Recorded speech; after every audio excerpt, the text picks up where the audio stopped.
Peter Schrager, insider for the NFL Network, a former male cheerleader and one of the stars for Good Morning Football. Peter, good to have you on. How are you? Great to have you on. No cheerleading in my history, but big fan of the Danettes getting out there for Taco Falls. Yeah. Oh, it was great. Let me ask you our poll question. McLovin, hit Schrager with the poll question today. Okay, which team would you bet a week's pay will not be in the Super Bowl, or no, win the Super Bowl over the next decade? The Jets, the Lions, the Bengals, the Washington football team, the Jaguars, and Dan asked us to put the Giants on there. So won't win a Super Bowl. Decade. Yeah, won't win a Super Bowl. Yeah, looking at the roster right now and looking at what's coming up, I'm gonna say it's tough for me to say anything other than the Jets at the moment right now. That was last night was brutal, guys. I mean, I feel like I'm piling on. I'm in New York. It's just the lack of talent on that roster right now, and Frank Gore being your go-to guy at age 37 is a cool feature and a nice, fun, human interest story that Tom Rinaldi would do before, but it shouldn't really be the reality of what's going on. And I was pointing out how bad this is, that you have a rookie quarterback making his first start, short work week, on the road, and the Jets allow 37 points. But I don't know what was worse, the offense or the defense with the Jets. At least with Greg Williams, I'm supposed to have a defensive genius there. There were cheap shots there. They've had 6 roughing the passer calls on their team so far. I mean, this is on Greg Williams a lot too, not just Adam Gase. There's a false bravado that comes with it. Jamal Adams gets shipped out, and it's I think Jamal might get bored in that scheme, and there's a laugh and a wink to the camera, and it's like, I don't know, man. I watched the Jets last night, and you said the 4 roughing the passers, they lead the league by a ton in that penalty. They give up 37 points. They're undisciplined. There's penalties all over. And after the game, Vic Fangio is a beloved guy in the league, and I don't know him and Gase's relationship, but Fangio's not even shaking Gase's hand because of the way things ended. It's one thing to lose. I said this on Good Morning Football the other day. It's like if you got Burrow and T. Higgins and you've got this young up-and-coming team and they're coming together, you'll watch your team. I'm watching Jeff Smith, and no offense to Jeff Smith, a Boston College undrafted, great story, and I'm watching Braxton Berrios, and I'm like, they've got first-round picks in the top 10 every year. Where is the talent? Why is this so bleak for Jets and Jets fans? Last night was brutal. But if you're the Jets and the Giants, and you have, let's say somehow one of those two gets the number 1 pick overall, what are they doing? You got Sam Darnold, you got Daniel Jones. Is there any question what you're doing with that number 1 overall pick? The Jets one is a discussion to have. Has Sam Darnold regressed this year is the question. And you could say, oh, it's Gase's fault. I look over at some of these other teams, and a lot of teams have injuries, and a lot of teams have problems, and their quarterbacks are not taking giant steps back.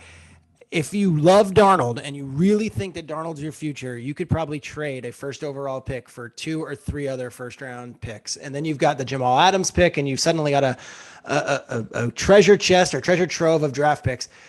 But I don't know. Do you just say, let's scrap it and start again? And if Sam Darnold goes on and has a great career at the Steelers or the Falcons or whoever else, God bless him. It just wasn't meant to be. Trevor Lawrence is sitting there at number 1. I don't care what the team is. If you finish so bad that you couldn't get out of the number 1 spot, you have to consider it long and hard. Yeah, because if you have trust in your quarterback, then you don't finish with the worst record in football. Exactly right. And Cliff Kingsbury came into Arizona and said, hey, Josh Rosen, some nice parting gifts for you. You get to keep your jersey. I'm going to bring in Kyler Murray here. I think that would be the situation, even with the Giants with Daniel Jones. Potentially. Let's see how Daniel Jones finishes, but he looks sloppy. He looks like he's no sure thing right now. And, the Giants fans, I hear from them a lot, and the Giants fans are like, yeah, but Saquon got hurt. And okay, well, Dave Gettleman's had 3 picks in the top 6 over the last 3 years, and they've all been offensive selections, and the Giants have one of the worst offenses in the league. At some point, the fans are right to look for a pound of flesh and say, no, wait a second. Maybe we shouldn't have taken a running back 2nd overall. Or maybe we didn't have to take Daniel Jones 6th overall. Or maybe we didn't take an offensive tackle 4th overall. The draft is such an imprecise science, and yet I look at the 49ers, I look at the Ravens. All these teams have injuries, and yet they don't seem to miss that many beats. When the Giants and Jets have injuries, these teams get blown out by 20 points to teams like Brett Rippon-led teams and Nick Mullins-led teams. I feel bad because, Dan, the New York market is so important for the NFL. So important for the NFL. And already by October 5th, neither team is relevant in the conversation. I just saw this tweet from Bomani Jones of the Mothership. He said, did COVID save Adam Gase's job? If you had that stadium full of fans last night, how ugly would it have gotten? I don't know that might be a stretch, but sometimes we do react to how your fans react. Yeah, and look, the Jets fans are vocal, so whether they're in the building or not, I don't know if Bomani reads the New York papers or listens to the New York radio. Like, it is trust me, it's resonating how upset people are with Adam Gase.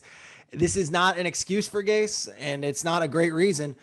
But who are you going to? Is Greg Williams going to be your head coach moving forward? Is Dow Loggins? Is Jim Bob Cooter? Like, it's almost what do you, if you fire Gase, all right, you get your pound of flesh for a day, and there's still 4 months left in the season, and now you've got Greg Williams or Jim Bob Cooter as the head coach, and then what? Like, at the very least, Gase and Darnold seem to have some sort of relationship. The bye weeks in November, I'm not surprised I didn't fire him after last night, but I also I don't think there's an alternative on that staff, and that's nothing great to rally around. It's not that I'm saying give Gase a shot. I'm just saying I don't know if there's a better option in-house.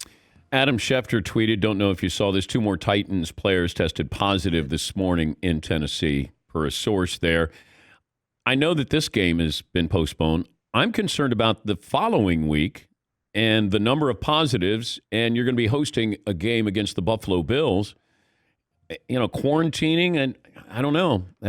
This could get a whole lot bigger. What do you think? These results come out about 9:30 a.m. every day. So I really am doing, all I can in the morning to not stare at that clock and say, what's going to happen when we get the results from these player tests? The one that I'm watching and I'm still watching are the Vikings, because if the Titans can keep it within the Titans, and that is a terrible story, and it's horrible for the NFL, and it's, of course, bad for the people who have COVID-19 in the Tennessee organization. But if they can keep it within that, we can try to manage and work with bye weeks and work with their opponents. The second it starts spreading like an amoeba and you say, okay, well, the Vikings play the Titans, and now we know the Vikings have 2 guys, so that the Vikings opponent this week, the Texans, they can't have a game. And then next week, that's when this thing really sets the season off the rails.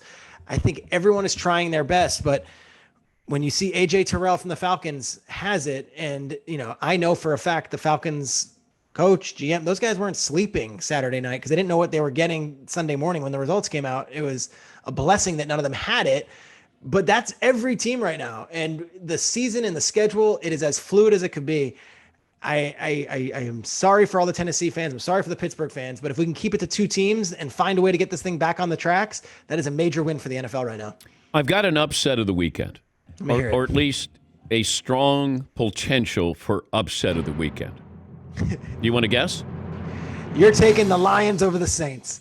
No, I'm taking the Dolphins over the Seahawks. Ooh, do tell. Do you want in on that?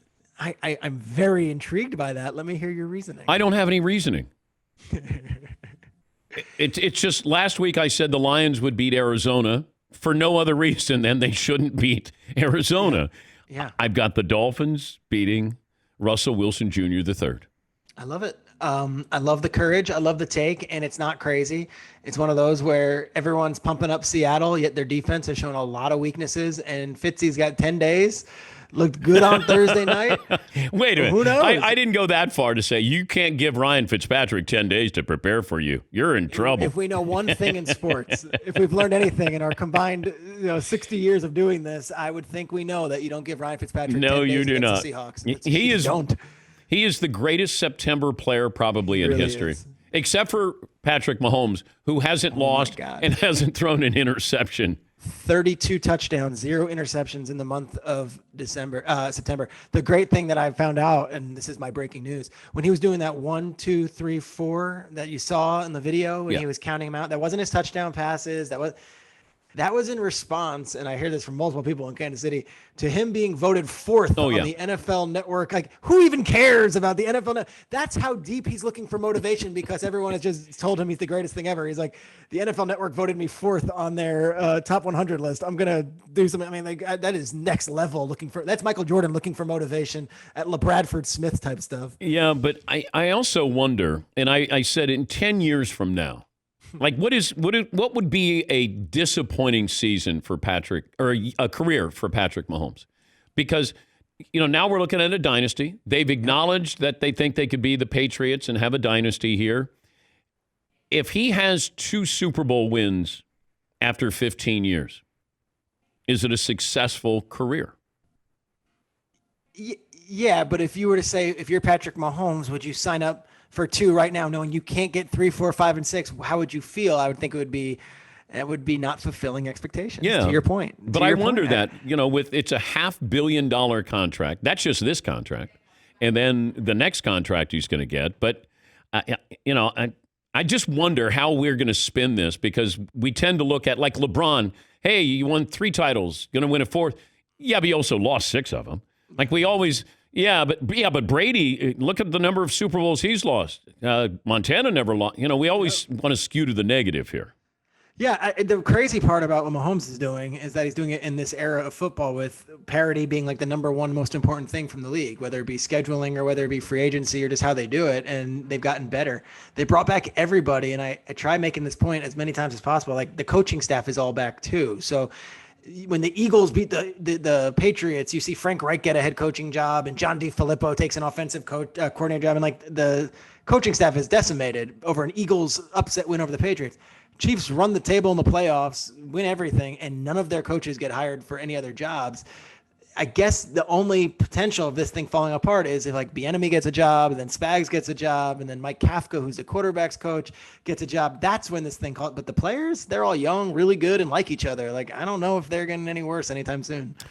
Great to talk to you, and enjoy your weekend. Always great to see you. Thank you, bud. You, me, and Fitzy. Let's go. Yeah. Great in September. Peter Schrager, the star of Good Morning Football, or so he tells us.